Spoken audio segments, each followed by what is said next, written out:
오늘이 크리스마스 이브입니다. 그렇죠? 성탄절 하루 앞둔 날인데 이 성탄절을 하루 앞둔 이 밤에도 저희가 함께 모여서 예배할 수 있음이 참으로 감사한 것 같습니다. 특별히 이렇게 또 질병이 또 확산이 돼가지고 어려운 와중에서도 그래도 함께 모여서 저희가 또 은혜를 구할 수 있음이 얼마나 참 다행이고 감사한 일인지 모르겠습니다. 오늘 밤 예배하고 그리고 내일 오전에도 함께 모여서 함께 예배의 기쁨을 누릴 것이고 또 그 다음 날에도 예배할 것입니다.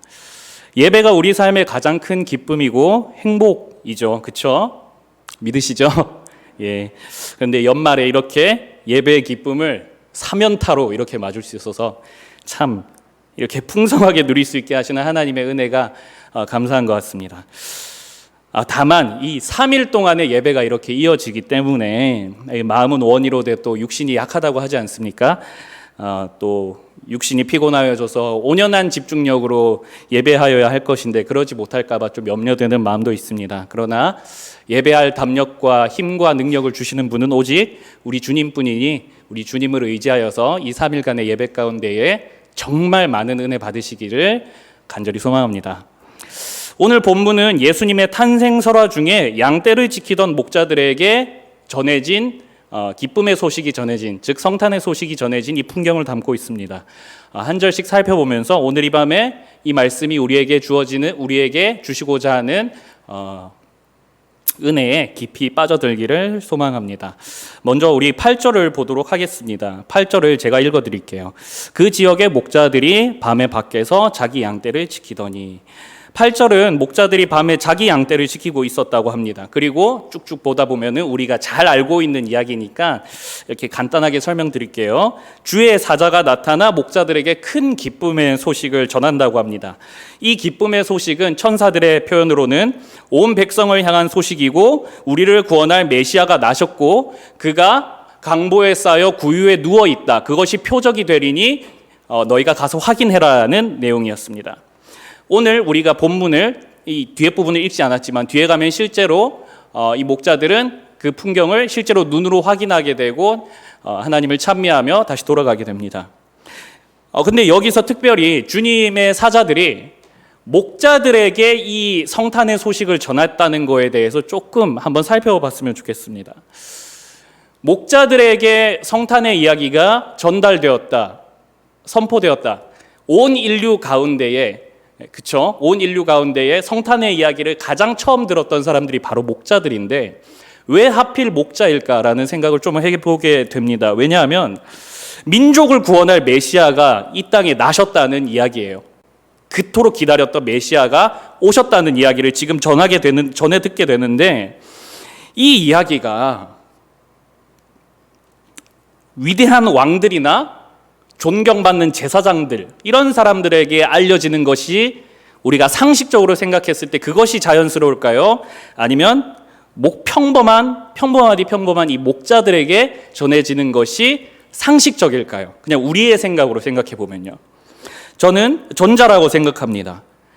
조금이라도 유력한 사람들에게, 조금이라도 힘이 있는 사람들에게 알려져야 더 많은 사람들이 곧바로 메시아의 오심을 알게 되고 그들의 권위에 힘입어서 또 예수 탄생의 소식까지도 더 큰 권위를 얻게 될 테니 말입니다. 물론 헤롯 왕의 위협을 피하기 위하여서 주님께서 놀랍게 설계하신 일이지만 그렇다고 하여서 성탄의 이야기를 가장 처음 전해 들은 사람들이 목자들이라는 평범한 사람들이라는 것은 그냥 우리가 받아들이기에는 조금 특이한 이색적인 이야기입니다. 또 한번 생각해 봅시다. 온 땅을 구원할 메시아라면 그렇죠. 왕가의 자녀로 나거나 큰 대제사장의 아들로 나거나 그렇게 유력한 사람의 집안에서 가장 존경받는 위치에서 가장 좋은 장소에서 나셔야 하지 않을까요? 상식적으로 생각해 본다면 말이죠. 구약의 예언을 보면은 이 메시아가 다윗의 혈통에서 나온다고 분명히 그렇게 이야기를 하고 있잖아요. 다윗이 누굽니까? 유대인들에게 왕 중의 왕이에요. 왕 중의 왕. 예수님은 왕가의 침상에서 나신 게 아니라 구유에 누이시고 있습니다. 구유에 누이셨습니다. 이게 어떤 의미가 있는지에 대해서 우리가 조금 생각해 봤으면 좋겠습니다. 자, 목자들에게 알려졌다는 거. 이것의 의미를 살펴보기 위해서 우리가 목자들이 어떤 사람들이었는지에 대해서 좀 살펴봐야 되는데요. 구약 성경에서도 그렇고 지금 우리 믿는 사람들의 통념에 있어서도 이 목자라는 직업은 굉장히 긍정적인 이미지를 가지고 있습니다. 그렇죠? 구약에서는 시편을 통하여서 우리 하나님을 목자라고도 표현하기도 하고, 그리고 다윗 역시 그 목동 출신이지 않습니까? 그렇기 때문에 굉장히 긍정적인 이미지였는데, 그런데 희한하게도 이 신약시대 당시에는 이 유대 사회에서 목자가 대우받는 직업이거나 존중받는 직업이 아니었습니다. 목자의 일이 지금 표현으로 하면은 3D 직업, 굉장히 힘든 직업이기도 했고, 그것을 떠나서 때때로 이 사람들이 양을 치다가 안식일을 지키지 못하는 경우도 있었다고 하네요. 그렇기 때문에 유대인들에게 그렇게 썩 매력적인 직업이라기보다는 그냥 평범하기도 하고 때로는 약간 무시당하기도 하는 그런 직업이었다고 합니다. 구약처럼 적극적으로 긍정적이기보다는 좀 평범하거나 그보다는 못한 평범한 민중의 직업이 바로 목자였다는 거예요. 지금 시대에 목자와 같은 이미지가 어떤 이미지일까 제가 곰곰이 생각을 해봤는데, 동네 아저씨라고 생각하면 좋을 것 같습니다. 동네 아저씨.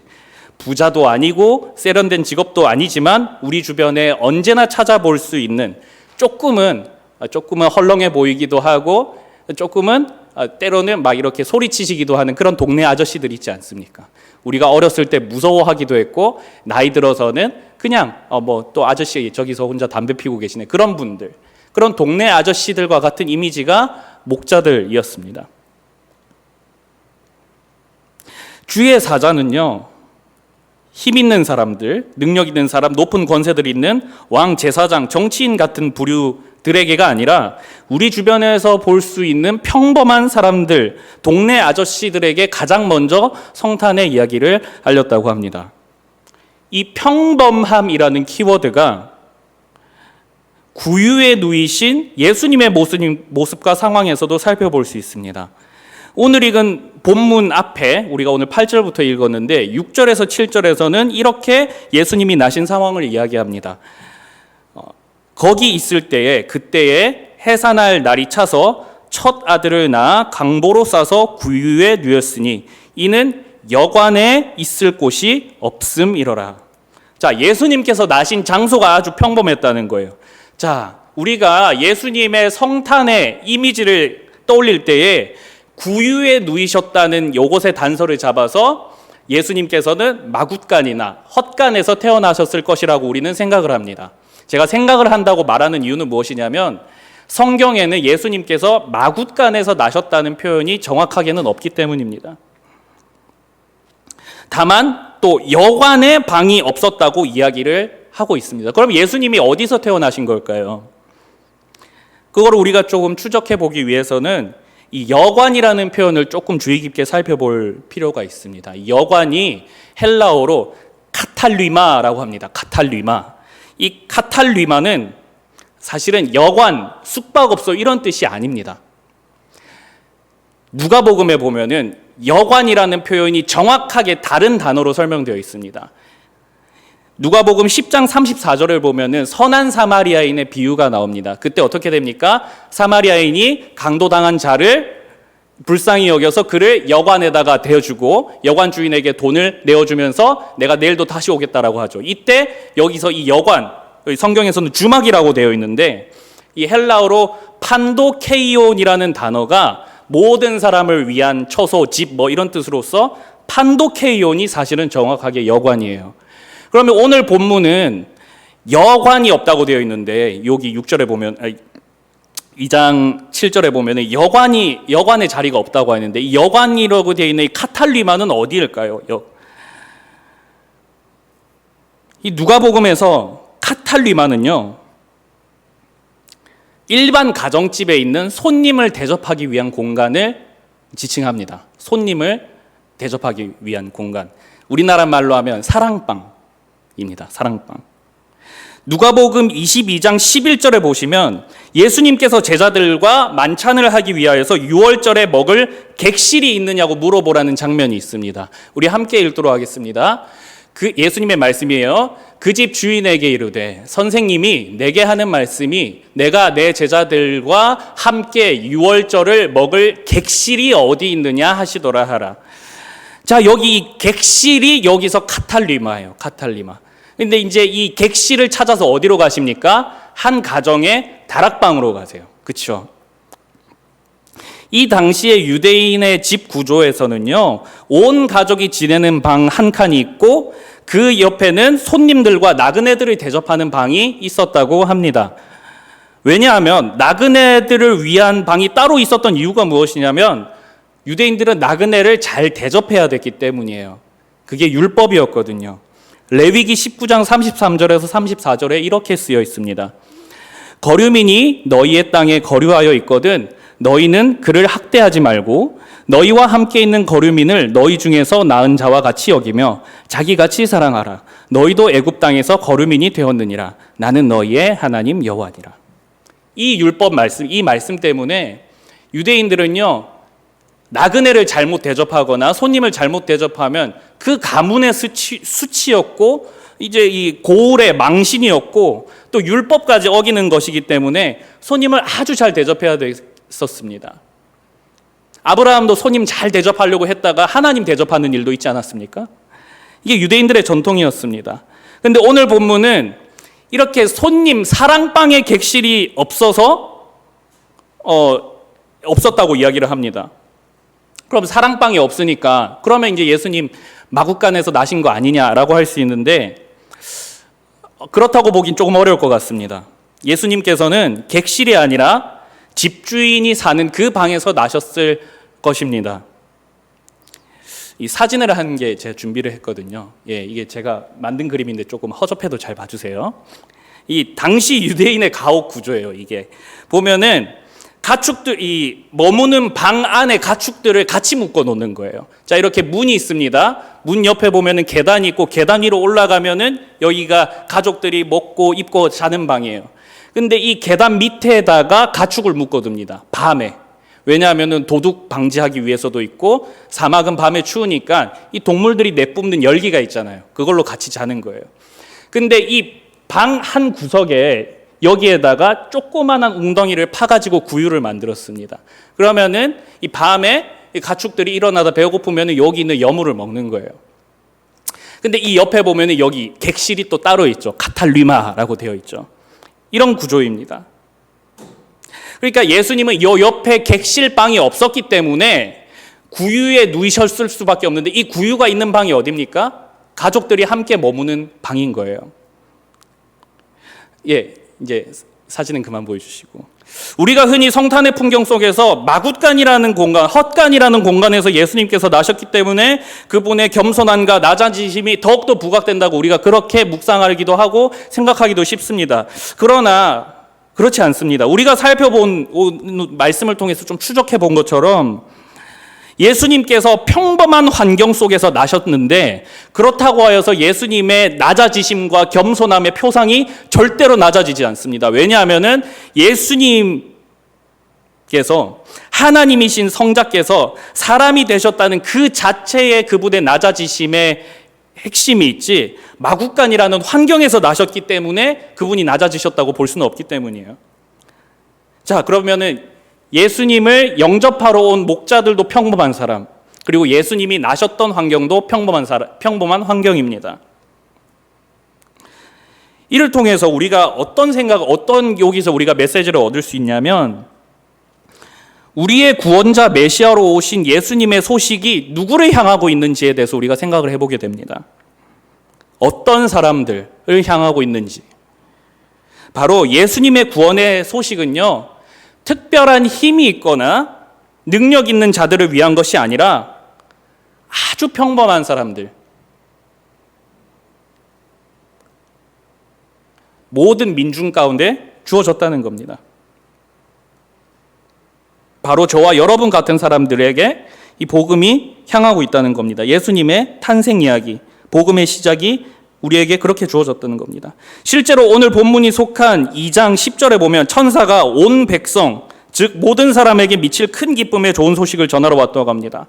제가 읽어드릴게요. 천사가 이르되 무서워하지 말라. 보라, 내가 온 백성에게 미칠 큰 기쁨의 좋은 소식을 너희에게 전하노라. 예수님께서 이 땅 가운데 오신 이유가 너무나도 자명합니다. 우리의 죄 문제를 해결하시기 위해서, 그래서 우리를 구원하시기 위하여 이 땅 가운데 오셨습니다. 사람의 어떤 특별한 힘, 능력을 따지시고 거기 가운데 오신 것이 아니라, 병아리 암수 감별사처럼 그렇게 따져가지고 우리에게 오신 것이 아니라, 누구나 할 것 없이 구원에 있어서는 평범합니다. 이 말은 무엇이냐면, 누구나 할 것 없이 구원에 있어서 자력으로 구원을 얻을 수 있는 힘과 능력과 그 어떤 것도 없다는 겁니다. 가장 평범한 사람들에게, 저와 여러분 같은 모든 사람들을 위하여서 우리 예수님께서 오셨다는 겁니다. 13, 14절은 이 기쁨의 소식을 전한 천군 천사들이 찬송합니다. 호련히 수많은 천군이 그 천사들과 함께 하나님을 찬송하여 이르되 지극히 높은 곳에서는 하나님께 영광이요 땅에서는 하나님이 기뻐하신 사람 중에 평화로다. 예수 그리스도는 하나님께서 이 땅 가운데 보이신 사랑 중에서 가장 탁월하신 사랑이셨습니다. 세상 어디에서도 찾아볼 수 없는 사랑이셨습니다. 원수를 사랑하사 자신의 독생자까지 아낌없이 내어주시는 그야말로 세상에서 찾아볼 수 없는 탁월한 사랑이 우리 하나님의 사랑이었어요. 그렇기 때문에, 그분의 탁월하심 때문에, 그 사랑의 가운데 드러나신 주님의 그 탁월하심 때문에 예수 그리스도의 오심이 하늘의 영광이 되어집니다. 영광이라는 말은 주님의 탁월하심의 표현입니다. 하나님의 놀랍고 탁월한 일이 이렇게 드러났기 때문에 천사들은 이렇게 고백하는 겁니다. 하늘에는 하나님께 영광이라고 그렇게 고백하는 겁니다. 또한 예수님의 오심으로 말미암아 택하신 자들 중에 평화가 이루어집니다. 사람이 되신 성자 하나님께서는 그의 사역과 교훈을 통하여서 우리에게 하나님 나라가 무엇인지에 대해서 알려주셨습니다. 그리고 우리를 사랑하사 죄로 인해 신음하고 고통받는 우리를 대신하여 죽으셨습니다. 죽으시러 주님께서는 오셨습니다. 그리고 부활하사 하늘로 올라가셔 주님, 우리 아버지 보좌 우편에 계시는데 그 이름을 믿는 자마다 아버지께로 나아갈 수 있게 하시는 화목제물이 되셨습니다. 중보자의 역할을 지금도 감당하고 계십니다. 그렇기 때문에 우리가 아버지께로 나아갈 수 있지 않습니까? 이 땅에는 예수님으로 말미암아 그야말로 참된 평화가 주어졌습니다. 왜요? 우리가 아버지께 나아갈 수 있게 되었으니까요. 그러므로 하나님이 기뻐하시는 우리들 가운데 하나님의 평화가 이루어졌습니다. 사랑하는 여러분, 우리는 이 성탄절 하루 전날을 맞이하여서 복음에 나타난 예수님이 태어난 환경에 대해서 살펴보았습니다. 예수님 가장 평범한 모습으로 나셨고 가장 평범한 사람들에게 그 소식이 전해졌습니다. 이 평범한 환경 가운데 복음이 전해진 일을 두고 천사들은 찬미하고 있습니다. 저와 여러분들은 누가복음 13장 14절에 나오는 천사들의 찬미를 보면 가슴이 벅차오를 것입니다. 여기에 공감할 수 있습니다. 저와 여러분들이 복음을 전해 듣고 구원을 받았을 때에 우리의 모습은 화려하거나 힘이 있거나 엄청난 능력이 있는 모습이 절대로 아니었습니다. 복음을 받아들였을 때 우리는 우리의 연약함과 죄악됨과 부족함을 철저하게 깨닫는 그 가운데 복음을 알게 되었습니다. 죄로 인하여서 신음했고 연약함으로 슬퍼했고 세상 사는 다른 남들과 다를 바 없는 그런 모습으로 세상 가운데 살아가다가 주님의 때가 참에 우리 가운데에 복음이 마음 가운데 들려지게 되었고 우리가 예수 믿게 되지 않았습니까? 그리고 우리가 구원의 기쁨과 감격을 누리지 않았습니까? 하늘에서 주어지는 그 구원에 닿기에는 우리의 손이 너무너무 짧았습니다. 우리는 능력이 하나도 없는 사람들이었습니다. 우리들의 힘과 능력으로는 구원의 길을 찾아갈 수도 이룰 수도 없는 사람들이었습니다. 평범하다는 것은 다른 말로 이야기하면 구원에 이를 수 없는 무능함과 연약함을 보편적으로 가지고 있다는 것을 뜻합니다. 예수님은 그런 우리들의 평범한 환경 속으로 평범한 모습으로 오셨습니다. 그렇기 때문에 우리의 약함을 아십니다. 그리스도의 사역 중에 정말로 놀라운 사역, 우리 중보자의 사역 중에 놀라운 것이 무엇이냐면 우리를 체휼해 주신다는 것이 너무나도 놀라운 사역입니다. 우리들의 연약함을 아시기 때문에 우리를 위하여 그리스도의 영이 우리 안에서 말할 수 없는 탄식으로 우리를 위하여서 죽게 간구하지 않습니까? 그 긍휼히 여기심으로 우리를 죽기까지 사랑하셨습니다. 우리의 죄를 대신하여 죽으셨습니다. 우리는 이 사랑을 체험했던 사람들이고 이 사랑에 매료되어서 그분을 높이고 이제는 내가 죽고 예수 그리스도로 말미암아 예수 그리스도를 쫓아 살겠노라 결단한 사람들입니다. 그 가운데 기쁨을 누리고 그 가운데 하나님 찬양하고 예수님의 사랑 찬양하고 성령님의 도우심을 찬양하는 사람들이 바로 우리 교회된 우리들의 정체성입니다. 오늘 본문에 나온 천사들의 찬양하고 공감을 하고 이 구절을 보기만 하여도 마음 가운데 기쁨이 있고 감격이 있고 벅참이 있는 이유가 바로 여기에 있습니다. 성탄의 절기에 우리가 기뻐하는 이유가 바로 요겁니다. 요거. 성탄의 참된 기쁨과 행복은 우리 가운데 오신 예수님 때문인 줄 믿습니다. 그러나 안타깝게도 세상 가운데에서는 성탄의 기쁨을 제대로 못 누리는 사람들이 많습니다. 성탄의 기쁨을 예수님에게서 찾지 못하고 엉뚱한 곳에서 찾는 사람들이 많기 때문입니다. 당연합니다. 왜냐하면 그 사람들은 구원의 감격과 기쁨을 모르기 때문에 우리가 누리는 성탄의 기쁨과는 질적으로 너무나도 떨어지는 반쪽짜리 기쁨을 누릴 수밖에 없습니다. 오늘 본문 10절에서 말하듯이 이 성탄의 소식은 구원에 이를 수 없는 평범한 이들에게 오신 성자 하나님의 놀라운 사랑의 이 사역이 온 백성에게 미칠 기쁨의 소식이라고 이야기합니다. 구원자 예수의 이야기는 여기 있는 저와 여러분들만의 이야기가 아니라 모든 사람에게 반드시 전해져야만 하는 소식이라는 겁니다. 예수님의 이 땅에 오심은 우리만 감격하고 기뻐하고 누려야 할 소식이 아닙니다. 세상에 있는 사람들에게도 이 이야기는 반드시 전달되어져야 합니다. 그리고 그들도 기쁨으로 이것을 받을 수 있습니다. 왜냐하면 우리를 변화시키셨듯이 하나님께서는 그들도 변화시키실 수 있기 때문입니다. 성탄의 절기에 우리가 해내야 하는 일들, 성탄의 절기를 맞아서 우리가 기뻐하고 하나님 높이고 감사하고 즐거워하고 너무너무 중요한데 그와 더불어서 우리는 이것을 전해야 하는 사명을 가진 교회입니다. 대부분의 성탄절의 풍경은 이럴 것이라고 생각을 합니다. 오전에 우리가 너무너무 큰 기쁨과 감사로 함께 모여서 예배하고 너무너무 행복해합니다. 그리고 이제 오후에는 가족들과 함께 식사를 하거나 사랑하는 사람들, 그동안 만나지 못했던 사람들에게 연락을 하거나 이렇게 하면서 시간을 보낼 것입니다. 가족, 연인, 친구, 지인들과 모임을 가질 수도 있습니다. 요즘 같은 때는 좀 모이기 어렵지만 보통의 그런 경우가 많습니다. 그렇게 좋은 시간을 보내다가 참 행복하게 하루를 마감할 것입니다. 그것도 너무 좋습니다. 성탄의 가장 중요한 메시지 중에 하나는 기쁨과 환대와 즐거움의 나눔에 있기 때문에 그것이 중요한 일이기는 합니다.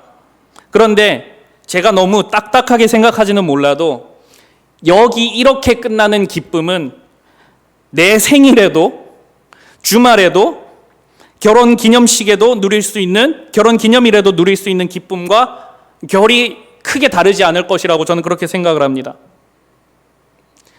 참된 기쁨의 핵심 메시지가 희미해졌다면 말입니다. 하물며 예수 믿지 않는 자들은 어떻겠습니까?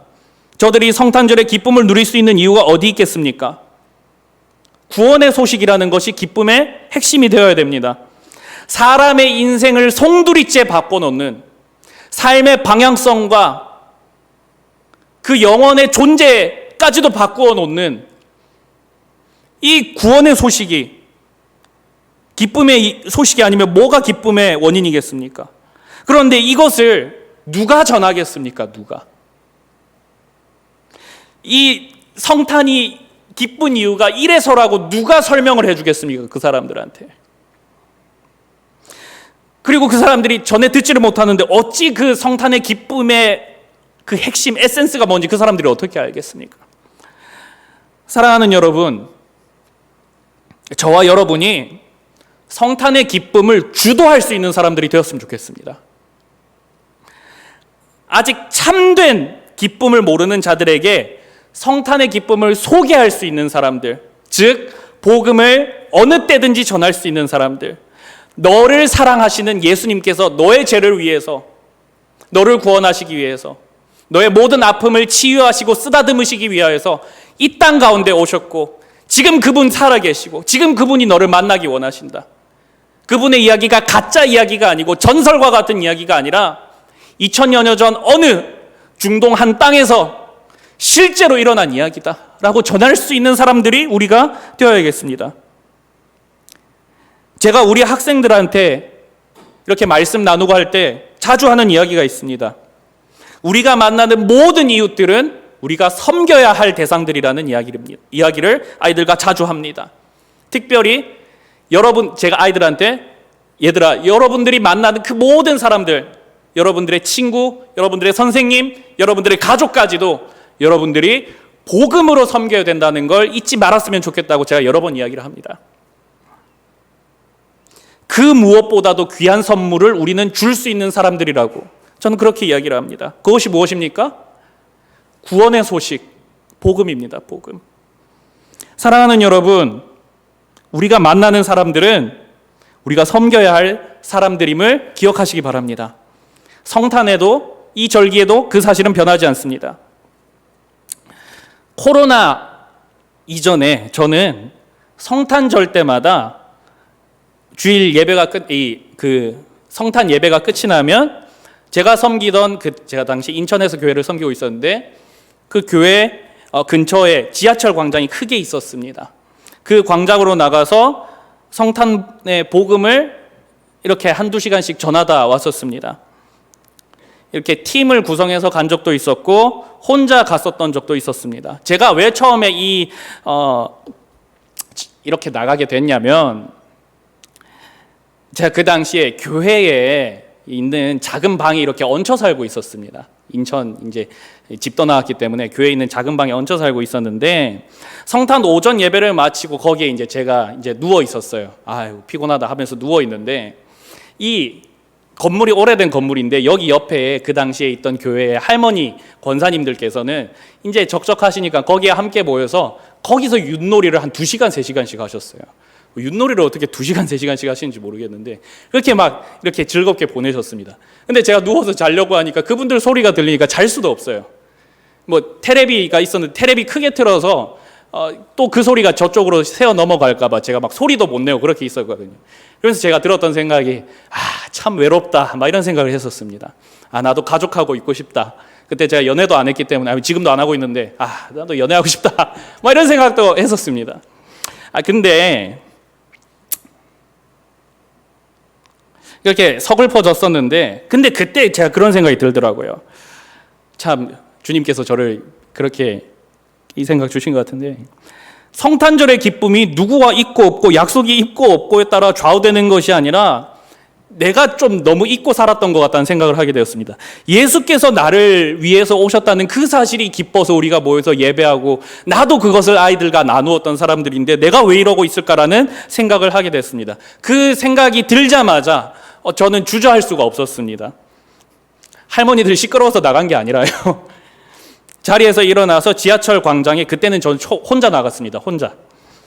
지하철 광장 지하도에서 기타 하나 들고 나가서 이렇게 그리고 또 판넬에 이렇게 예수님이 당신을 여러분들을 너무 사랑하십니다. 예수님께서 여러분들을 위해서 이 땅 위에 오셨습니다. 메리 크리스마스 이렇게 급하게 제가 이렇게 막 써가지고 그거 이렇게 옆에다 두고 하면서 이렇게 한 2시간 정도 하고 왔던 기억이 납니다. 전도를 하고 왔던 기억이 납니다.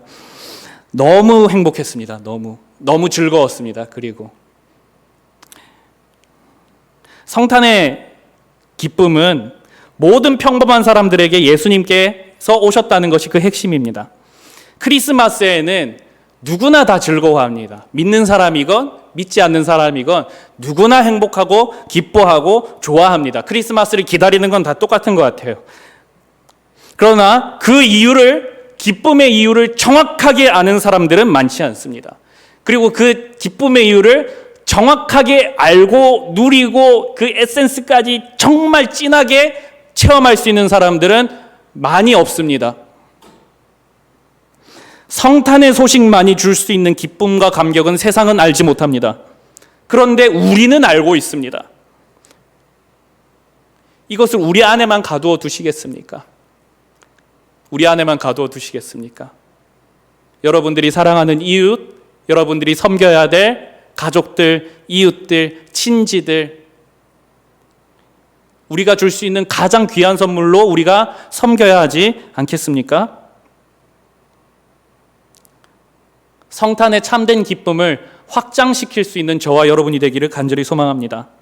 사랑하는 여러분, 이 성탄의 절기, 크리스마스 시즌 가운데에 우리 주변의 이웃들, 우리가 만나는 사람들, 가족들에게까지도 이 기쁨의 소식을 전하고 증거하고 사랑으로 섬기고 돌보시지 않으시겠습니까? 저처럼 당장 제가 그랬던 것처럼 노방전도 나가자 이러면은 요새 집합하면은 잡혀가니까 그러지 마시고요. 여러분들이 만나는 사람마다 예수를 소개해 주실 수 있으시겠습니까? 여러분들의 가족마다 오늘이 왜 기쁜지에 대해서, 내가 너와 이렇게 기쁨을 가지고 너와 만나서 기쁨으로 너를 대하고 너와 행복하게 시간을 보낼 수 있는 이유가 무엇이냐고 여러분들 소개해 주실 수 있으시겠습니까? 참된 기쁨이 이 성탄의 절기 가운데 가득하기를, 그런 기쁨을 모두가 다 누릴 수 있게 되기를 간절히 소망합니다.